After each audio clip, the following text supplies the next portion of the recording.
Our top story here at 5, a new task force meant to crack down on fraud. That task force created at the order of Governor Tim Walz. Fox 9's Rob Olson joins us live from the Capitol to break down what this means for those trying to get justice. Rob.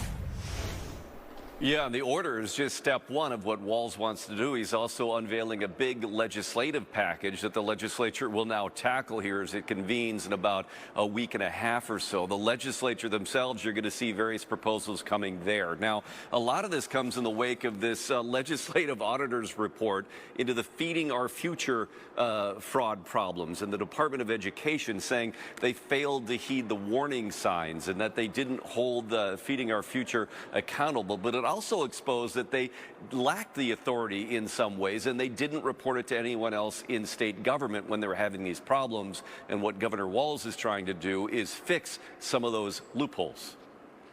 Governor Tim Walz signed an executive order that he says is step one to combat the fraud in government programs. Here we go.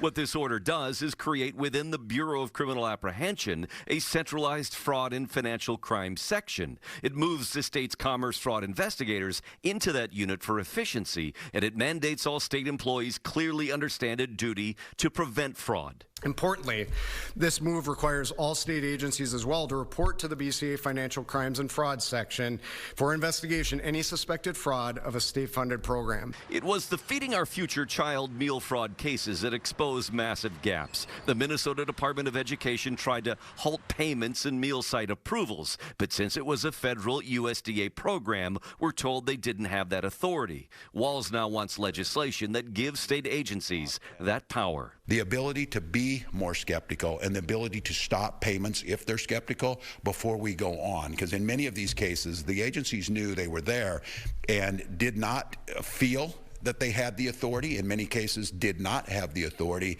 The governor will also ask the legislature to increase penalties for the theft of public funds, for the money to add investigators to the AG's Medicaid fraud unit, and to approve an AI pilot program that could flag suspicious activity before any money goes out. We want to use artificial intelligence to help us spot potential payment problems before a complaint or claim is submitted. The incoming House Republican Speaker called the governor's moves smoke and mirrors, accusing him of allowing fraud to run rampant, and says they'll have their own comprehensive fraud legislation. The governor says he welcomes that. And so I look forward to working with them. If they've got good ideas, bring them forward. We'll gladly adopt them and put them in place.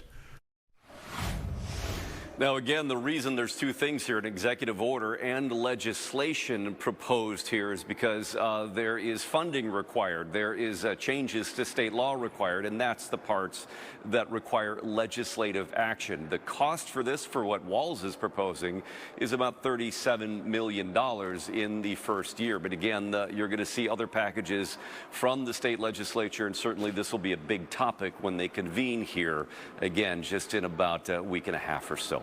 Live at the state capitol, Rob Olson, Fox 9. All right, Rob, thank you.